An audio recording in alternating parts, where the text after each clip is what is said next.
Hello बच्चों, कैसे? उम्मीद करता हूँ बढ़िया होंगे। तो बच्चों, आज की भी आपकी क्लास में इंपॉर्टेंट सवाल लाया हूँ जो कि आपके पेपर के पॉइंट ऑफ व्यू से बहुत ज़्यादा इंपॉर्टेंट है। साथ ही साथ मैं आपको इनको कराऊंगा एक यूनिक मेथड से, जिससे आप बहुत आसानी से इनको सोल्व करोगे और आंसर भी राइट लेके आओगे और कैलकुलेशन कम से कम करनी पड़ेगी। तो चलिए देखते हैं पहला क्वेश्चन। ध्यान से देखो बच्चों।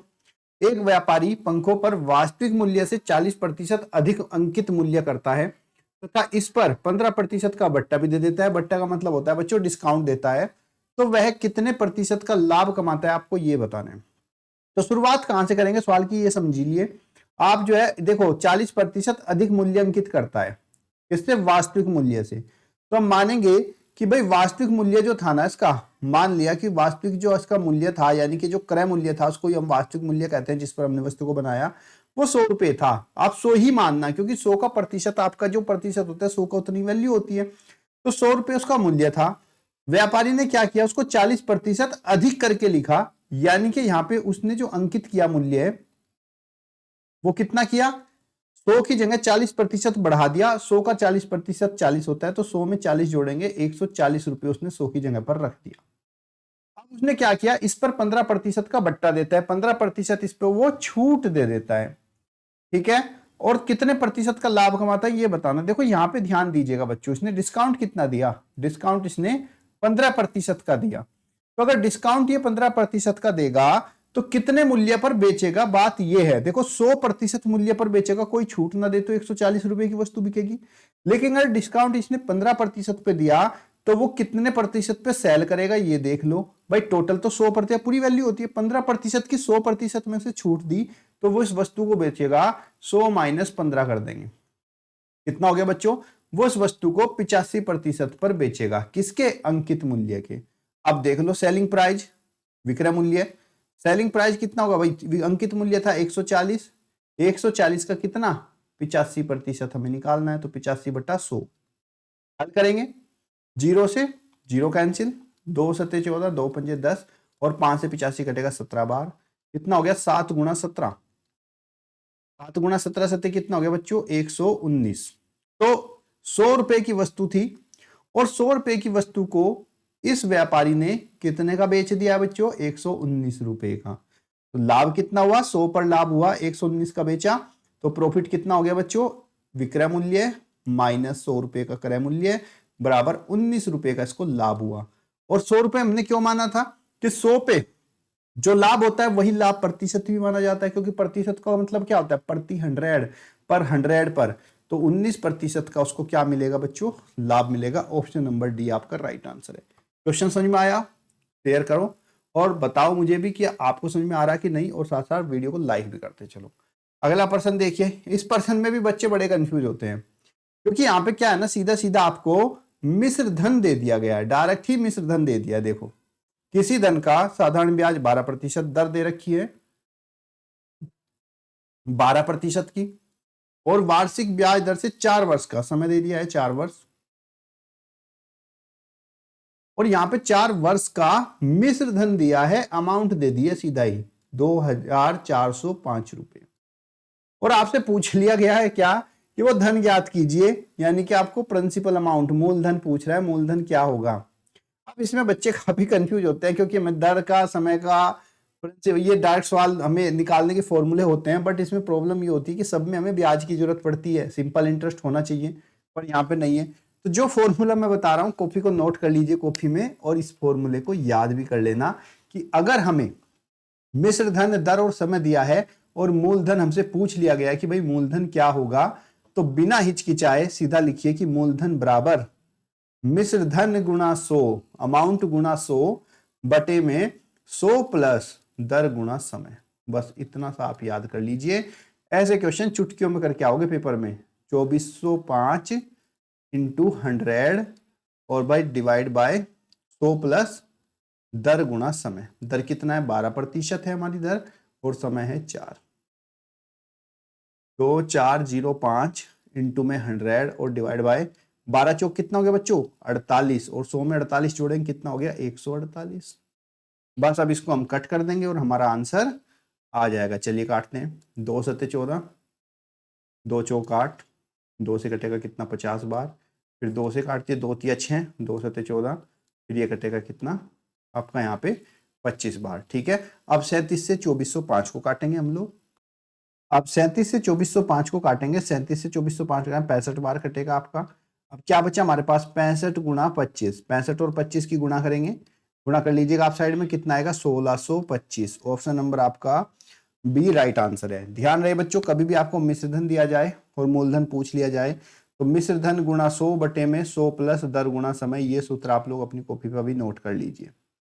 अगला प्रश्न देखिए, 5% वार्षिक ब्याज से किस धन का साधारण ब्याज ₹1 प्रति दिन होगा। कितना बढ़िया प्रश्न पूछा है। दर कितनी है बच्चों, दर है 5%। किसी धन का साधारण ब्याज ₹1 प्रतिदिन होगा। अगर ₹1 प्रतिदिन है तो ये ब्याज में जो है, ये मेरा सिंपल इंटरेस्ट जो है ब्याज, ये मैं 1 साल का निकालूंगा क्योंकि दर 5% वार्षिक दे रखी है। तो ब्याज जो है 1 साल का कितना हो जाएगा भाई, ₹1 का ब्याज जो है ₹1 प्रतिदिन है और 1 साल में 365 दिन होते हैं, तो 1 गुणा 365 कर लीजिए। तो हमारा जो ब्याज है वो कितना हो गया बच्चों, ₹365 हो गया। अब हमसे कह रहा है किस धन का साधारण ब्याज, अब समय कितना हो गया, 1 साल के लिए निकालें तो समय बच्चों आपका 1 वर्ष हो गया।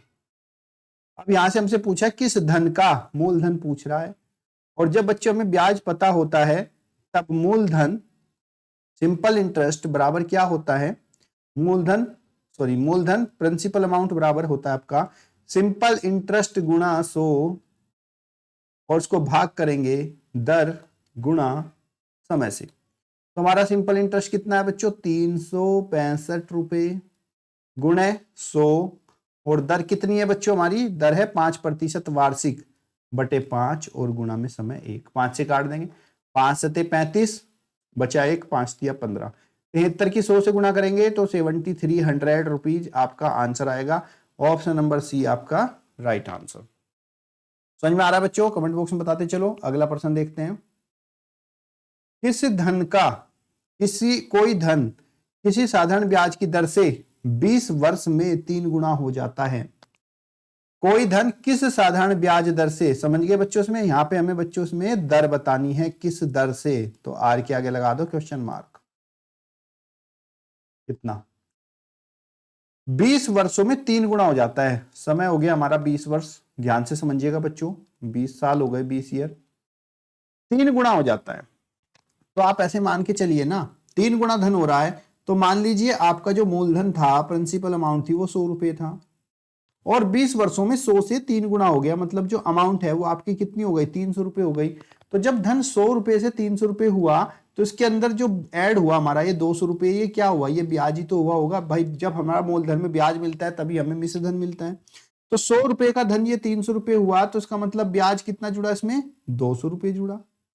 और आपसे पूछा जा रहा है किस धन का कोई धन किस साधारण ब्याज दर से, किस साधारण ब्याज दर से पूछा है।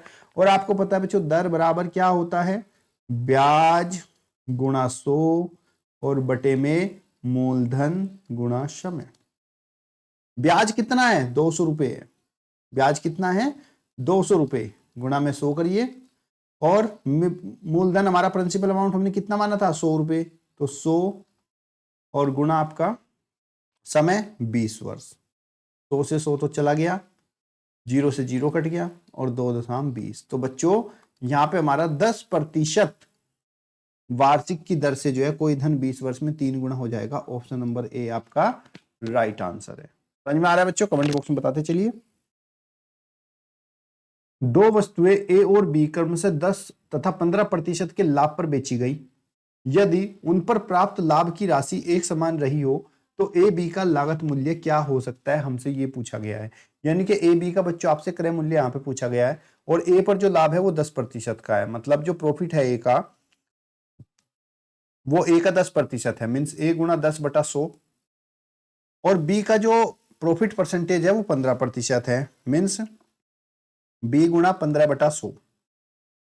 और उसने बताया ये उन पर प्राप्त जो लाभ की राशि है वो दोनों आपस में बराबर है, इसलिए हमने यहाँ पे बराबर के निशान रख लिए। 100 से 100 कैंसिल हो गया, ये हो गया आपका 10A बराबर 15B। ठीक है, यहां पे बच्चों हम क्या कर सकते हैं, A/B लिखेंगे, या B जो है इसके डिवाइड में आएगा तो 15 और ये जो 10 है इसके बटे में चला जाएगा। 5 तिया 15, 5 दूनी 10। तो यहाँ पे बच्चों हमारा A अनुपात B जो है वो 3 अनुपात 2 आ गया है। अब हमें बताना है कि हमारा लागत मूल्य कितना होगा, A का लागत कितना और B का कितना है। तो हम ये जो हमें ऑप्शन दिया है यहाँ से इनकी हेल्प लेंगे। अब देखेंगे बच्चों, अगर हम इनको अनुपात में बदले, जो हमें ये संख्या दी गई है, तो इनको अनुपात में बदलने पर हमें क्या मिलता है। अब बस ये देख लीजिए भाई, यहाँ पे देखो आप 2 जीरो से 2 जीरो कट गया है कि नहीं, और 5 दूनी 10, 5 तिया 15, तो 2 अनुपात 3 मिला, ये नहीं होगा। और यहाँ तो तीनों जीरो से तीनों जीरो, 5 अनुपात 2, ये भी नहीं है। यहाँ पर तो 3 जीरो से 3 जीरो कट गई, कितना बचा हमारा 3 अनुपात 2 बचा, और इधर हमारा 3 अनुपात 5 बचा। तो ऑप्शन नंबर हमारा सी राइट आंसर आएगा, क्योंकि जो हमारा अनुपात है उसी के अनुसार इधर की संख्या काटने पर अनुपात आना चाहिए। ऑप्शन नंबर सी हमारा राइट आंसर हो जाएगा। ठीक है बच्चों, अगला प्रश्न देखिए। एक वस्तु का उत्पादन मूल्य 900 रुपये था। एक व्यापारी 10% की छूट देने के बाद 25% का लाभ भी चाहता है, तो उसका अंकित मूल्य क्या होगा, हमें ये बताना है। ठीक है बच्चों, तो ये हमारा उत्पादन मूल्य मतलब कि क्रय मूल्य है, कॉस्ट प्राइस 900 रुपये। यहां पे व्यापारी 10% की छूट देना चाहता है, डिस्काउंट परसेंट देगा ये 10%, और साथ ही साथ उसको उस पे प्रॉफिट भी चाहिए। कितना प्रॉफिट चाहिए, 25%।